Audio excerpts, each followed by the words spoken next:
Oi, pessoal, boa tarde, né? Boa noite ou bom dia, dependendo do horário que vocês virem essa aula. Como nós estamos, então, nesse período, né, de repouso em casa, né, de quarentena, fiz essa aula nossa, que seria a aula de segunda-feira, e nós trabalharíamos, então, com ela na segunda e provavelmente iríamos terminar na sexta, sobre tricomonas vaginales. Esse é o último dos nossos parasitos que a gente iria estudar, então, até antes da nossa prova. Então, seria o quê? O primeiro foi a doença de Chagas, né? Depois, leishmaniose. Por último, que a gente viu na semana passada, que foi a Giardia lamblia, e é agora tricomonas vaginales. Então, a gente para por aí, e aí semana que vem eu passo para vocês um exercício sobre todos esses parasitos juntos para que vocês possam estudar, então, para a nossa prova. Até o momento nós não sabemos como isso vai ser feito, mas nós vamos, então, trabalhando por via remoto, né, aqui pelo Google Sala de Aula com esses conteúdos, tá bom? Então, vou passar para vocês agora tricomonas vaginales, tá? Que a gente vai começar a falar um pouquinho sobre eles. Dúvida, vocês me mandem aí em inbox, pode mandar nos comentários ou então me manda pessoalmente, que aí eu explico para vocês as dúvidas que forem surgindo, tá bom? Então, vamos lá. Primeiro que a tricomonas vaginales, nós temos 4 espécies que são encontradas no homem, que é o tricomonas vaginalis, tricomonas tenax, tricomonas hominis e o tricominutus, né, é difícil esse nome, fecalis. Esses 4, somente o tricomonas vaginalis é que causa, então, uma doença considerável no homem. Todos os outros são considerados parasitos, somente parasitos que não causam nenhum tipo de patologia no homem. Então, apenas o tricomonas vaginalis é que é importante, né, do modo de vista causador de doenças, ok? Então, vamos lá. Classificação. Como vocês sabem, nós estamos estudando, né, o reino protista e o filo Sarcomastigóphora. Todos os outros que nós estudamos eram desse filo, né? A classe dela é a Zoomastigóphora, ordem Tricomonadida e a família Tricomonadidae. E a subfamília é a Tricomonadinae, tá? Então, um pouquinho diferente agora. E aí, então, tricomonas vaginales, vamos lá estudar especificamente ele. Tricomonas vaginales. Diferente das outras doenças que a gente viu, ele causa uma infecção sexualmente transmissível, uma IST. E essa IST é uma das mais comuns que a gente tem no mundo. Provavelmente, né, na nossa sala, vocês são mais ou menos umas 15 pessoas. Dentre essas 15 pessoas, das mulheres, provavelmente entre 12 a 13, com certeza já tiveram essa parasitose em forma de infecção sexualmente transmissível, tá? Por quê? Porque ela é realmente muito comum.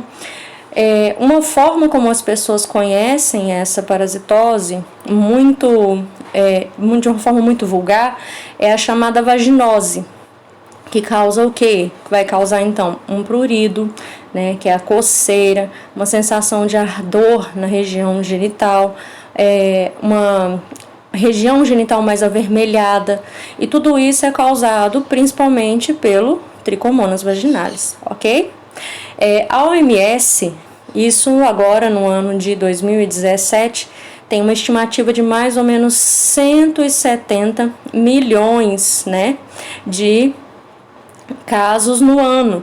E essas pessoas têm por volta de 15 a 49 anos e todas elas mulheres, tá? Por quê? Porque na mulher o tricomonas vaginales então vai causar a patogenia e no homem ele vai ser infectado também, mas só que ele não vai ter nenhum tipo de sintoma. Só que isso é um caso que a gente vai ver daqui a pouco. Bom, apesar de ter uma alta prevalência, né, pouco se é conhecido, principalmente sobre os aspectos do parasito. Então, as pessoas comumente tratam vaginose sem nem saber que se tratava, por exemplo, de uma parasitose. Muitas mulheres vão até um postinho, vão até o médico ginecologista, fazem um exame citopatológico. Essas mulheres fazem a coleta do material e reclamam sempre dos mesmos sintomas, que é o que? A coceira, né, o prurido, a região vaginal inchada, avermelhada e a presença de um corrimento, a ardência também, né, na região, coceira, e tudo isso é tratado como uma vaginose simples, que às vezes pode ser bacteriana, mas principalmente como tricomonas vaginalis pode ser o causador dessa doença. E aí muitas mulheres são tratadas para uma vaginose bacteriana e não uma parasitose. É eficaz? Sim, porque o medicamento usado costuma ser o mesmo. Então, nem sempre se sabe se aquela vaginose está sendo tratada para bactérias ou para parasitos, tá bom? Mas é eficaz porque o medicamento usado é sempre o mesmo, tá bom? Então, vamos lá. Muito comum em mulheres, principalmente por volta de 16 a 35 anos, ou seja, né, comum em mulheres em idade reprodutiva. E ela tem apenas uma forma, que é o trofozoito. E esse trofozoito, ele é suscetível à dissecação. O que é isso? Ele pode estar fora do meio ambiente, do qual ele é acostumado, que é o trato urogenital, né? E ele pode ficar fora desse habitat desde que haja o quê? Umidade. Então, por exemplo, uma toalha, ele pode se alojar e sobreviver. Uma roupa íntima, desde que esteja úmida, ele também pode sobreviver. Então, desde que haja umidade, ele é capaz de sobreviver, tá? E aí, entrando em contato com o local da região urogenital, da região genital da mulher ou do homem, ele pode então encontrar um meio de se locomover por meio das secreções, e aí então ele vai infectar o local. Bom, ele é um parasito flagelado, assim como todos os outros que a gente estudou, né, que fazem parte do filo Sarcomastigoflora. Ele apresenta então só a forma trofozoítica, ele não tem cisto, ele é apenas o trofozoito. Ele é um organismo anaeróbio facultativo, ou seja, né, ele é um organismo que ele pode crescer sem oxigênio, mas que se houver o oxigênio, então ele pode utilizá-lo. Por isso que é facultativo, ele pode escolher sobreviver em regiões que têm oxigênio ou não. Por isso, ele vai sobreviver não só no trato urogenital do paciente, como também em toalhas, em roupa íntima, em locais onde haja oxigênio e umidade, tá? Então ele precisa sempre dos dois.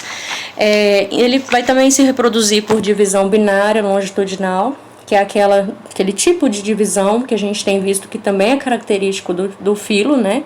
Que é o quê? Ele vai se dividir em dois e aí ele vai dar, então, origem a outros parasitos. Se dividido em dois, ele vai se dividir de forma longitudinal, quer dizer que ele vai começar a divisão de cima para baixo, tá? Ele não vai ser, por exemplo, uma divisão que vai começar da metade do parasito para cima ou para baixo. Ele vai começar acima da região onde ficam os flagelos e vai até o final. E aí ele se divide em dois indivíduos iguais. E cada um deles, né, vai se dividindo de dois em dois até que se formem milhões, né, no trato genital da paciente. Então ele vai habitar o trato geniturinário, né, do homem e da mulher, e não vai sobreviver muito tempo fora do sistema urogenital, exceto nas condições em que haja umidade, tá bom? Por exemplo, ele saiu do trato geniturinário e se alojou, por exemplo, em uma roupa íntima que esteja úmida. Essa roupa íntima, então, ela vai ser colocada em um local e ela vai secar. Ele vai sobreviver? Não. Em condições secas, ele não sobrevive. Ele precisa do ambiente úmido, tá? Então, fora isso, ele não sobrevive. Ele também tem o ciclo, que é monoxênico, e aí a gente já estudou, né, um ciclo monoxênico, espero que vocês lembrem, que é o quê? É aquele ciclo que tem apenas um indivíduo. Então, ele vai ter apenas o trofozoito, ele não tem cisto e o ciclo é monoxênico, tá? A morfologia, então. Esse daqui é o Trichomonas vaginalis e aqui na região superior, nessa região, nós podemos ver então o flagelo. Aqui do lado, no lateral, tem uma membrana ondulante. Ele tem, provavelmente, a maioria, né, apresenta por volta de 4 flagelos aqui na região superior, um quinto flagelo aqui na região lateral do lado direito, e um flagelo, que é o principal da locomoção, que ajuda no impulso, faz com que ele vá para frente, né, na região final aqui do parasito. Ele possui um núcleo, tá? Que é um pouquinho diferente dos outros porque ele tem uma forma elipsoide. Essa forma dele elipsoide, né, faz com que ele tenha um material genético muito mais protegido. Aqui do lado a gente vai ter a cromatina, que é o que? É uma estrutura do nosso parasito aqui, que vai fazer com que ele tenha então também, aqui do ladinho, né, vocês podem ver essa região aqui, tá? Essa cromatina então vai também ajudar na proteção do material genético dele. Ele vai ter o axóstilo, que é esse branquinho aqui, ó, essa região. Esse axóstilo, então, ela vai ser uma estrutura que é transparente e ela vai ajudar com que o paciente tenha, a membrana dele seja muito mais forte e que ela tenha uma forma que não se deforme. Para que serve esse axóstilo? Serve para que o parasito mantenha a sua forma, tá? A membrana ondulante, que é essa aqui do lado, ela vai ajudar então na locomoção, assim como os flagelos, tá bom? E ele tem uma diferença entre os outros. Tá vendo esses pontinhos, né? Esses pequenos pontinhos pretos aqui? Vou voltar aqui um pouquinho. São os hidrogenossomos. O que são esses hidrogenossomos? Tá? Eles são organismos que a gente vai ter nesse parasito que vai ajudar na respiração em ambientes pobres em oxigênio. Ou seja, como ele é um anaeróbio facultativo, ele pode respirar em ambiente que tenha oxigênio, que também não tenha. Esses hidrogenossomos, então, são as organelas que vão ajudar esse parasito no ambiente em que ele não tenha oxigênio, para que ele possa sobreviver, principalmente no meio úmido, como nós já falamos, tá? Então, vamos lá. Continuando aqui, né? Esse daqui é principal formato dele. Isso aqui seria uma forma de visualização mais esquemática, como a gente já viu, né? Então, a gente pode ver aqui em cima, nessa região, todos os 4 flagelos. O flagelo principal atrás, a membrana ondulante.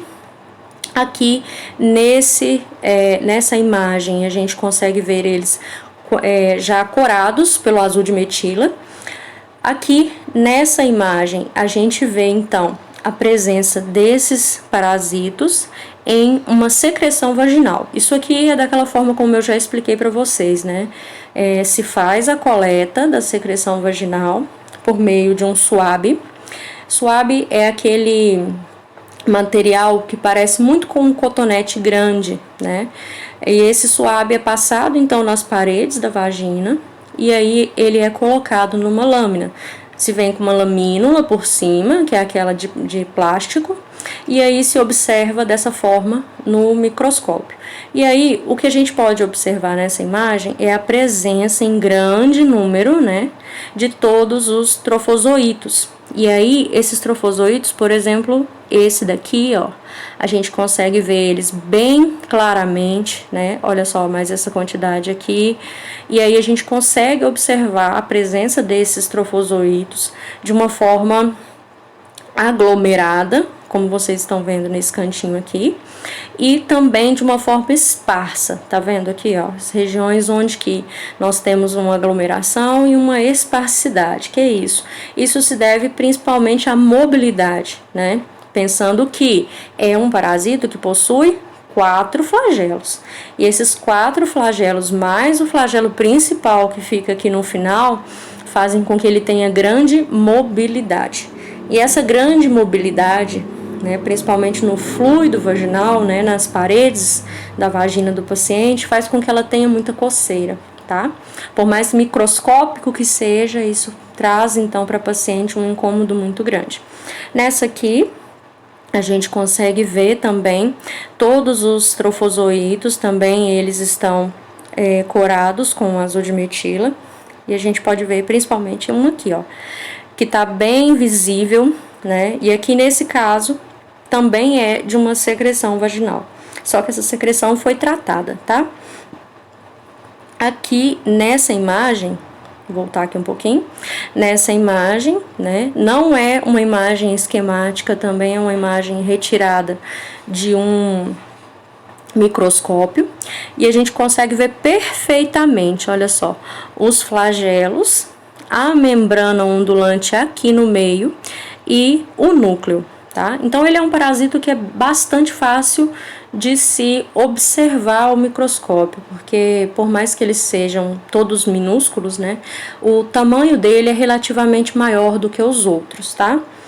Aqui então nós temos o ciclo biológico. Acredito que vocês vão achar esse ciclo bastante fácil, né, com relação aos outros. Porque esse ciclo, ele vai ser monoxênico, ele vai ter apenas um indivíduo, ele não vai ter uma segunda fase, vai ter apenas o trofozoito, ele não vai ter cisto, e a transmissão dele, o ciclo como é feito por relação sexual. Então, primeiro, nós vamos ter o Trichomonas vaginalis aqui em formato de trofozoito. Ele vai se instalar na mucosa vaginal ou na uretra peniana do homem, tá? Ele vai se multiplicar por divisão binária longitudinal, que eu falei para vocês, né? Longitudinal é nesse sentido. E essa multiplicação vai dar origem a muitos indivíduos que vão então colonizar a região vaginal e a uretra peniana do homem e a região vaginal da mulher. E isso vai ser passado de um para outro por meio da relação sexual, ok? Bom, então vamos lá, transmissão. A transmissão comumente é por meio da relação sexual. Não temos outro meio que seja tão disseminador quanto a relação sexual. Há outros meios de contágio? Nós vamos falar dele daqui a pouco, mas o principal mesmo é a relação sexual. Bom, ocorre também por meio de uso comum de roupas íntimas, como assim? Compartilhamento de roupas íntimas, né? Por isso que a gente sempre fala, não se deve doar roupas íntimas, calcinhas, essas coisas não se deve doar. Por quê? Porque elas podem estar infectadas, né? Então isso é de uso único. Por meio de espéculo vaginal, tá?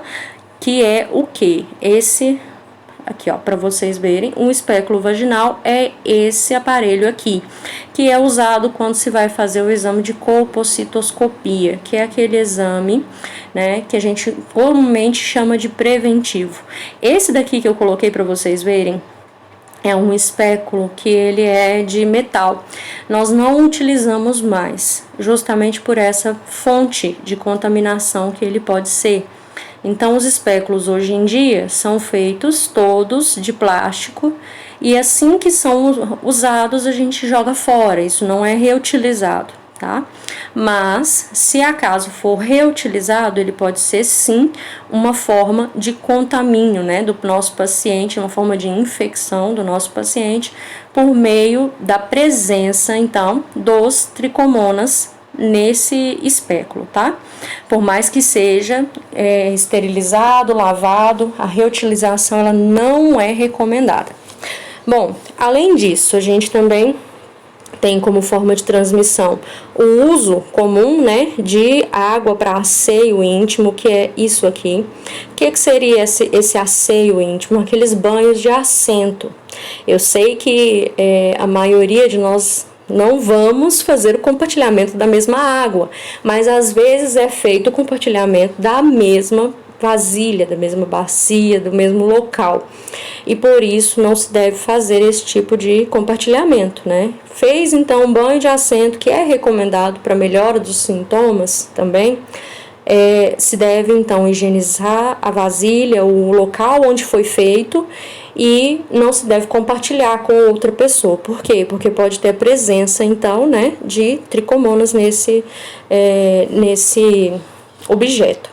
Bom, uso comum de toalhas, como eu já falei, principalmente se as toalhas estiverem úmidas, porque eles podem então se alojar nas toalhas e eles podem também se manter ali dormentes durante um período, desde que ela esteja úmida, e aí entrando em contato com a secreção vaginal, entrando em contato com a área urogenital, eles vão despertar e vão começar então a fazer a sua replicação. Outra coisa também que pode fazer com que haja a transmissão é o uso principalmente de banheiros públicos, né? E aí, nesse caso, é aquela velha recomendação. Em banheiros públicos, não se deve sentar, né, nos assentos sanitários, sem, no mínimo, fazer antes uma limpeza. Então, a gente não faz isso. Por quê? Porque eles podem estar contaminados. Em qualquer local, pessoal, em que haja o toque, né, em que haja a contaminação, em que haja em que haja então a presença, né, da secreção, e essa secreção encoste no local, esse local vai estar então contaminado. Então aí nós não podemos ter contato com isso e orientar os pacientes para que não tenha.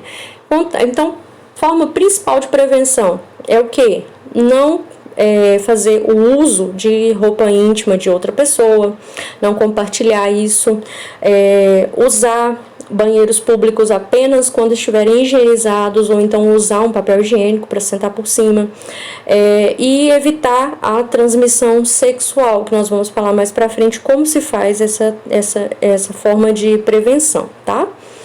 Continuando aqui então. Período de incubação, ele varia de 4 dias, mas pode ser também de 3 até 4 semanas, tá? E aí, nós temos várias manifestações patológicas. Vocês vão ver mais pra frente que a clínica dele é muito parecida com outras doenças que são infecções sexualmente transmissíveis. E, em alguns casos, a paciente pode ter uma infecção assintomática, tá? Ou então um outro extremo, né, que é um caso de uma vaginite totalmente inflamativa, uma vaginite bastante severa. Das mulheres infectadas, a gente tem entre 25% a 50% que podem ser assintomáticas, sendo que algumas pacientes assintomáticas podem se tornar sintomáticas dentro de alguns meses, principalmente dentro de 6 meses após, se não for identificado e se elas não tomarem nenhum tipo de medicamento. É uma doença de idade reprodutiva, tá? E raramente a gente tem a observação dessa doença antes da menarca, né? Antes da primeira menstruação, ou após a menopausa da paciente. Bom, e aí então, a forma como a doença se manifesta, né? O que são os sintomas, como que a gente pode então observar e conseguir identificar em uma paciente que tenha então, né, o tricomonas vaginalis. A vaginite, que é a principal forma de infecção, a principal forma de patogenia desse parasito, ela frequentemente vai apresentar um corrimento. Essa é a principal forma de que a gente consegue observar, o principal sintoma observável na nossa paciente. Esse corrimento é devido à infiltração de leucócitos, né? E esse corrimento vai variar um pouco de fino a escasso, ou seja, bem fininho e pouco, a grosso e muito, né, espesso e abundante. O sintoma, principalmente, vai ser um corrimento branco ou amarelado. Ele vai variar muito entre essas duas cores. Abundante, né, ou um pouco, mas esse pouco ele tende a ficar mais, né, ele tende a ter mais abundância, principalmente espumoso e muco purulento. O que é isso? Ele vai ter aquele aspecto de espuma, ele vai formar bolhas, e a aparência mucopurulenta vai dar aquela sensação realmente de que é um pus, né? Isso quando ele estiver bem amarelado. Mas ele pode apresentar-se como grosso e ser apenas branco, tá? Isso acontece em 20% dos casos. Há também uma presença muito forte de um odor vaginal anormal, aquele cheiro que incomoda e que a gente consegue perceber logo de cara, né? Quando se vai fazer, por exemplo, o exame do preventivo na mulher e se insere o espéculo vaginal, o odor ele é bem abundante, você consegue perceber o cheiro, né? Não é aquele cheiro característico, aquele cheiro inodor, é um cheiro realmente que vai causar uma sensação de que há uma sujeira, de que há algo estranho ali, tá?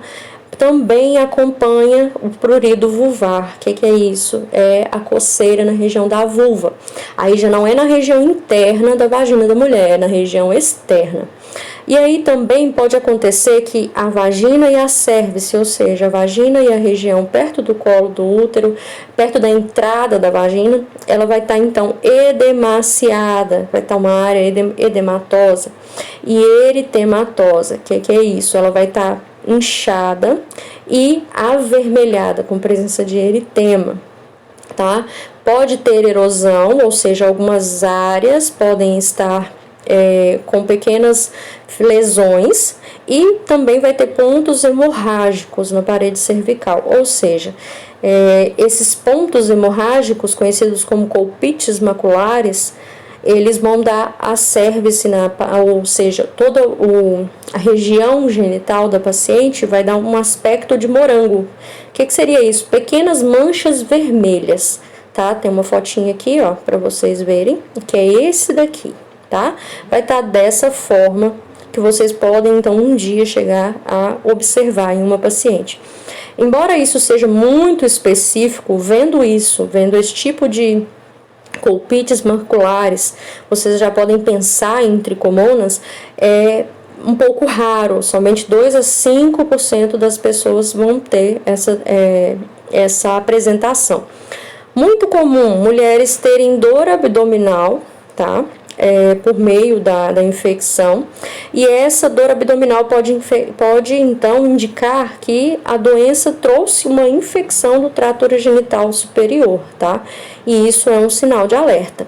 Aqui para vocês verem está então um pouco da secreção, que é esponjosa, né, que vai ter esse aspecto de bolhas. Aqui também nós temos o mesmo tipo de secreção.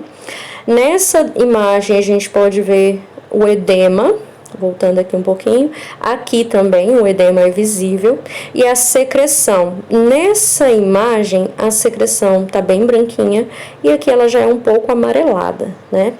Essa imagem aqui mostra pra gente como isso vai ser visto com o espéculo sendo colocado, né? E aí vocês podem ver essa imagem aqui no fundo é o colo do útero. E esse colo do útero, ele tem, então, a secreção ao redor, né? A secreção bastante visível aqui nessas próximas. Essa daqui é no homem, tá? Vocês vão ver que no homem nós não temos muitos sintomas, mas ele pode apresentar, então, um pouco de secreção. E essa secreção, ela vai ficar principalmente na glande do pênis, aqui ao redor.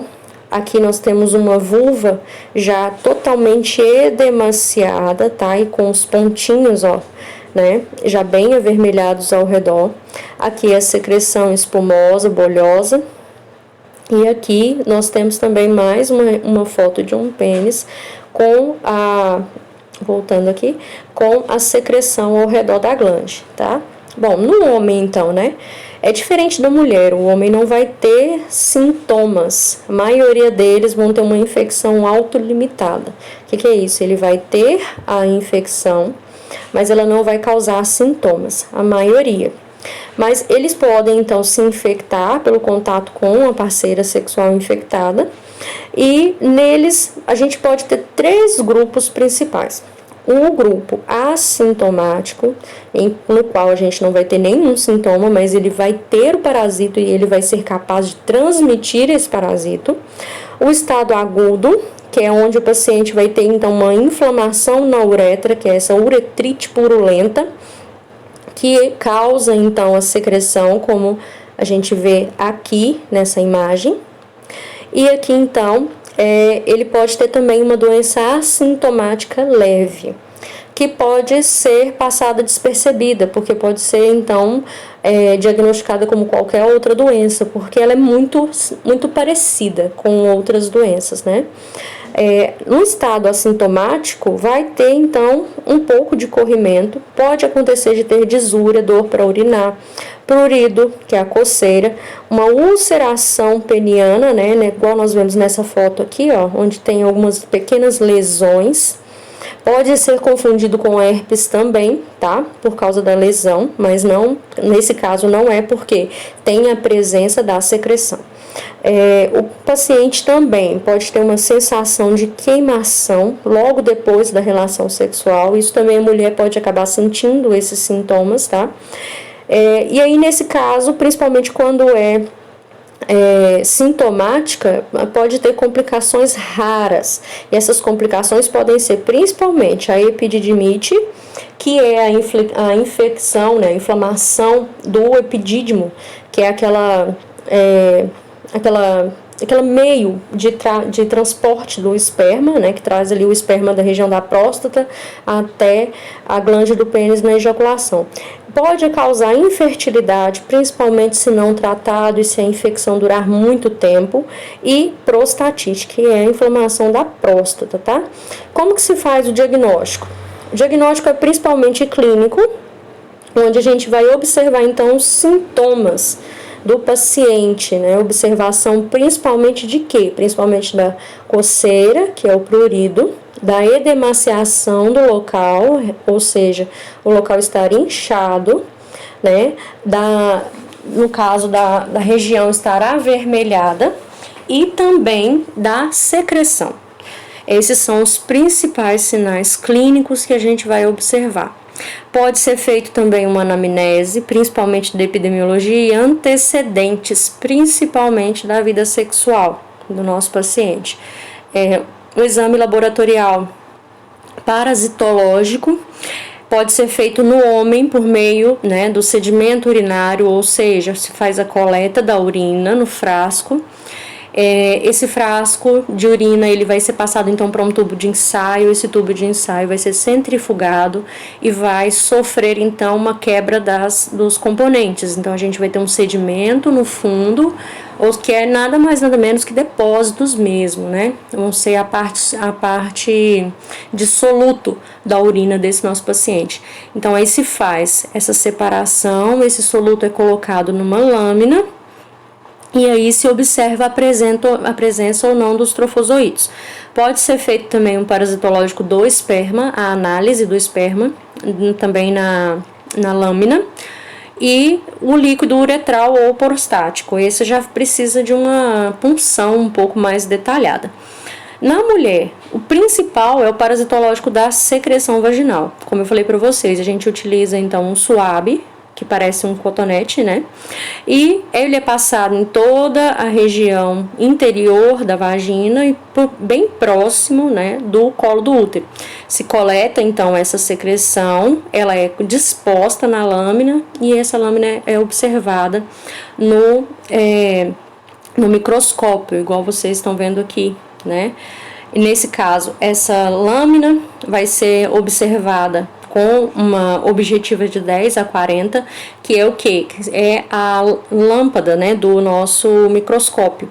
E aí a gente vai observar se vai conseguir ver ou não a presença dos trofozoítos, como eu mostrei para vocês nas imagens atrás, tá? Pode ser feito também um teste imunológico do soro, que é feito também com o sangue do paciente. Tratamento. Como eu vim falando para vocês há alguns dias, né? O tratamento para todos esses grupos é bem parecido e a maioria deles vão usar o metronidazol. Também pode ser usado o tinidazol, o ornidazol, o nimorazol, o carnidazol, o secnidazol e o flunidazol. Todos eles, a maioria, a posologia é de apenas um medicamento só, você toma apenas um comprimido, né? Mas como vocês podem ver aqui, uma dose única, né? Que vai curar provavelmente até 95% das mulheres que são infectadas. Só que, para alívio dos sintomas, a maioria das vezes a gente costuma tratar por volta de 7 dias, tá? Tanto o homem quanto a mulher. O importante aqui é que a mulher sendo diagnosticada, o parceiro sexual ou a parceira sexual também deve ser tratada, porque senão há o risco de ocorrer uma reinfecção, tá bom? Para alívio dos sintomas também é muito usado o metronidazol em gel, tá? Uma vez por dia, também por 7 dias, que pode ser feito aquela aplicação, né, intravaginal. Também nós não podemos usá-lo em mulheres grávidas, porque é um medicamento que atravessa a barreira placentária. Há estudos que mostram que ele possa ter sim um componente que venha trazer malformações para o bebê, então nós não usamos, tá? Embora o índice de cura seja muito grande, né, frequentemente ocorrem falhas no tratamento, principalmente devido à reinfecção ou à não adesão à terapia. Por isso, é extremamente importante tratar não só a mulher, mas o parceiro sexual também. E aí, profilaxia, como, né, evitar, como não ter essa doença.